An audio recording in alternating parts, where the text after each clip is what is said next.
Hello friends, welcome to history mystery channel. మరణాన్ని జయించలేం.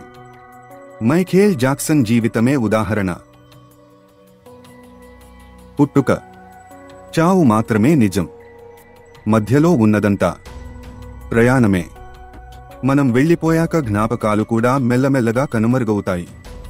పుట్టుకతో మెదలైన మనిషి మరణంతో అంతమవుతాడు. మధ్యలో ఆనందంగా గడపడమే జీవితం. చావును ఎవ్వరూ ఆపలేరు. అది ఖచ్చితంగా తెలుసుకోవాలి. మరణాన్ని జయించే శక్తి ఎవరికీ లేదు. మన దగ్గర ఏది ఉన్నా మరణాన్ని ఎవరూ ఆపలేరు అనడానికి జాక్సన్ జీవితమే గొప్ప ఉదాహరణ. జాక్సన్ 150 ఏళ్లు జీవించాలనుకున్నాడు. అందుకు అన్నీ సిద్ధం చేసుకున్నాడు. కానీ చివరికి 60 ఏళ్లు రాకుండానే చనిపోయాడు. జాక్సన్ తన రోజువారీ చెకప్ల కోసం 12 మంది వైద్యులను నియమించుకున్నాడు. ప్రతిసారి వారు జాక్సన్ని తనిఖీ చేసేవారు. శరీరంలోని ప్రతి భాగానికి సంబంధించిన ఆరోగ్యాన్ని పరీక్షించేందుకు నిపుణులైన వైద్యుడిని నియమించారు. మైఖేల్ జాక్సన్ మనలాగా తినలేదు. తినడానికి ముందు అతని ఆహారాన్ని ప్రయోగశాలలో ఉంచి క్షుణ్ణంగా పరీక్షించారు. ఏ ఆహారం తీసుకోవాలి, ఎంత పోషకాలు ఉండాలి, అన్నీ నిర్ణీత మొత్తంలో ఉండాలని లెక్కలు వేసుకుని తినేవాడు. ఇది మాత్రమే కాదు, జాక్సన్ వ్యాయామాన్ని పర్యవేక్షించడానికి 15 మందిని నియమించారు.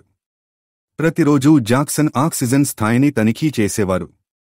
అంతేకాదు, శరీరంలో ఏదైనా భాగానికి నష్టం జరిగితే ఆ అవయవాన్ని భర్తీ చేసేందుకు అవయవదాతలను కూడా నియమించారు.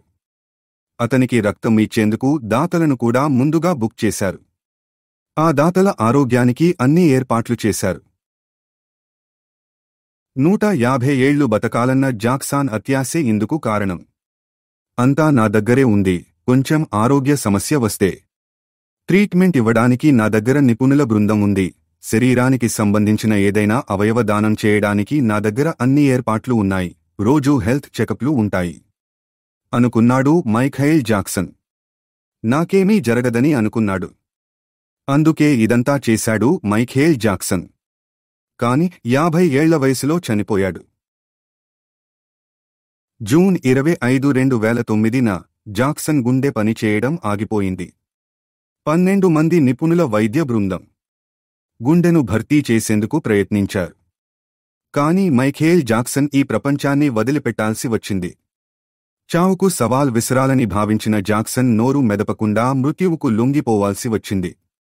అందుకే మృత్యువు వచ్చినప్పుడు మీరు పెట్టెలో భద్రంగా ఉన్నా మృత్యువు వస్తుందని, ప్రాణం ఉంటే కొండపై నుంచి పడినా బతుకుతారని అంటారు.